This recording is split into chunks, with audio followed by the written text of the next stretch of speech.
नमस्कार दोस्तों, मधुर कथाएं चैनल पर एक बार फिर से आपका हार्दिक अभिनंदन है। तो आज की मेरी कहानी का शीर्षक है नया फ्लैट। तो चलिए शुरू करते हैं आज की अपनी ये कहानी। आज कृष्णकांत जी ने अपने बेटे निखिल के जन्मदिन पर बहुत बड़ी पार्टी रखी थी। निखिल उनका इकलौता बेटा था, उसके सिवाय उनका और कोई संतान नहीं था। इसलिए आज वो और उनकी पत्नी कमला जी ने अपने इकलौते बेटे के जन्मदिन की खुशी में यह पार्टी रखी थी। पार्टी खत्म होने के बाद और सभी मेहमानों के जाने के बाद कृष्णकांत जी अपने बेटे के कमरे में गए।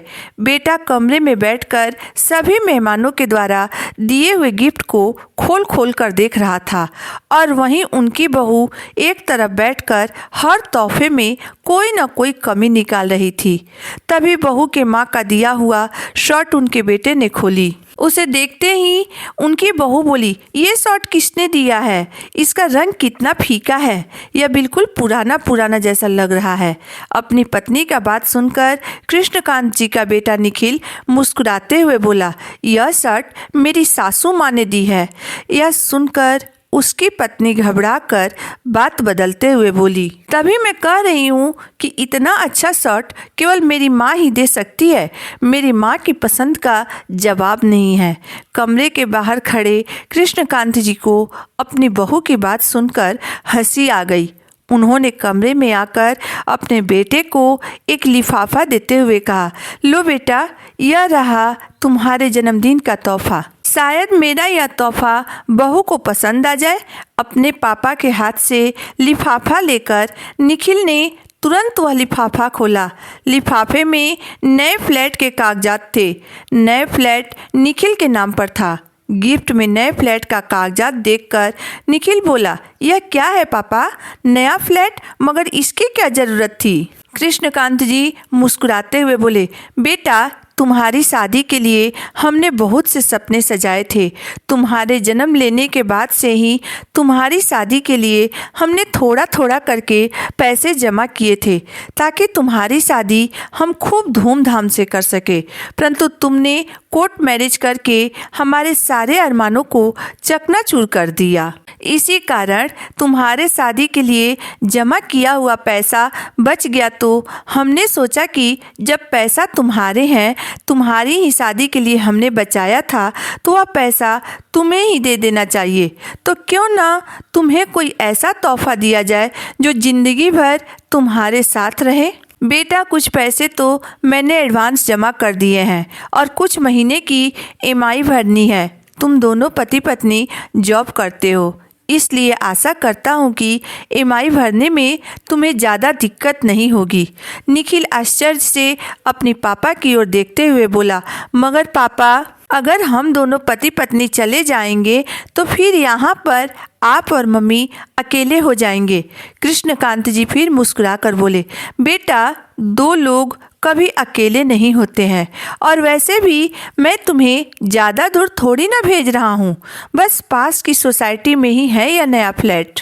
जब तुम्हें किसी भी चीज़ की ज़रूरत होगी तो तुम बेझिझक हमारे पास आ जाना। कृष्णकांत जी के बहुत समझाने बुझाने के बाद निखिल और उसकी पत्नी निहारिका दोनों नए फ्लैट में शिफ्ट हो गए। कमला जी अभी भी अपने पति के फैसले को समझ नहीं पाई थी कि उन्होंने ऐसा फैसला क्यों लिया। उन्हें अपने बेटे का इस तरह जाना अच्छा नहीं लग रहा था, परंतु एक भारतीय नारी की तरह उन्हें बेटे के मोह से ज़्यादा अपने पति का सम्मान प्यारा था। इसलिए उन्होंने बेटे के सामने अपने पति से कोई सवाल नहीं किया, किंतु बेटे के जाने के तुरंत बाद उन्होंने अपने पति से सवाल किया, लोग बुढ़ापे में अपने बच्चों के साथ रहना चाहते हैं, मगर आप अपने बच्चों से दूर क्यों रहना चाहते हैं? मुझे पता है कि आप उनकी शादी से खुश नहीं हैं, फिर भी आपने निहारिका को अपनी बहू मान लिया था, उसे अपना लिया था। फिर ऐसा क्या हो गया कि आपने आज अपने बेटे बहू को खुद से दूर कर दिया? कृष्णकांत जी मुस्कुरा कर बोले, तुम किस बेटे की बात कर रही हो भाग्यवान? अब हमारा बेटा निखिल हमारा नहीं रहा, वह निहारिका का पति बन गया है। पहले तो मैं सिर्फ इस बात से नाराज़ था कि उसने हमें इस लायक भी नहीं समझा कि अपनी शादी करने के पहले हमें बता दे, मगर फिर भी तुम्हारी खुशी के लिए मैंने बेटे बहू को अपना लिया।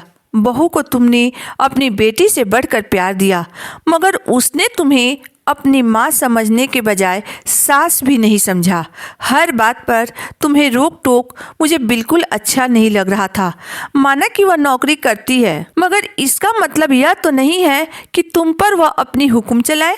कैसे वह अपने ऑफिस जाने से पहले तुम्हें खाना बनाने का ऑर्डर देकर जाती थी, जैसे तुम उसकी सास नहीं बल्कि कोई काम वाली हो। उस दिन सब्जी में थोड़ा नमक तेज हो गया था तो उसने तुम्हें किस तरह मेरे सामने ही डांटा था, और हमारे लाट साहब निखिल के मुंह से अपनी पत्नी के लिए एक शब्द भी नहीं निकला।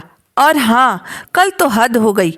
तुम टीवी देख रही थी और निहारिका ने आकर टीवी बंद कर दी और कहा, हम लोग कमाते हैं तो हमें पता है कि बिजली की बिल कितनी महंगी हो गई है। बेवजह टीवी देखकर बिजली का बिल बढ़ाने की ज़रूरत नहीं है। मैं अपने कमरे में बैठकर चुपचाप सब कुछ देख रहा था। अरे, ऐसा बर्ताव तो कोई अपने घर के नौकर के साथ भी नहीं करता है जो वह तुम्हारे साथ कर रही थी। तुम्हें मुझ पर भरोसा है ना? तो फिर तुम बिल्कुल भी चिंता मत करो। तुम्हारा मैं बहुत अच्छी तरह से ख्याल रख सकता हूँ। हम दोनों पति पत्नी मिलजुल कर बनाएंगे खाएंगे। फिर मेरी पेंशन है ना, हम दोनों का तो खर्चा उससे आराम से निकल जाएगा। अब जब वो अकेले रहेंगे तो उन्हें भी हमारी अहमियत समझ में आएगी। यदि उन्हें हमारी अहमियत समझ में आ गई तो कौन से दूर है, पास में ही तो है। वैसे भी पास रहकर दूर रहने से अच्छा है कि दूर रहकर पास रहा जाए। दोस्तों, नौकरी करने का यह बिल्कुल मतलब नहीं होता है कि घर के बड़ों पर बहू अपनी हुक्म चलाए। दोस्तों, इस कहानी को लेकर आप अपनी राय मुझे ज़रूर बताइएगा। अगर आपको मेरी कहानी अंत तक पढ़ने और सुनने के बाद पसंद आई हो तो मेरे वीडियो को लाइक कर दीजिएगा, चैनल को सब्सक्राइब कर दीजिएगा। तो फिर मिलते हैं एक नई वीडियो, एक नई कहानी के साथ। तब तक के लिए धन्यवाद।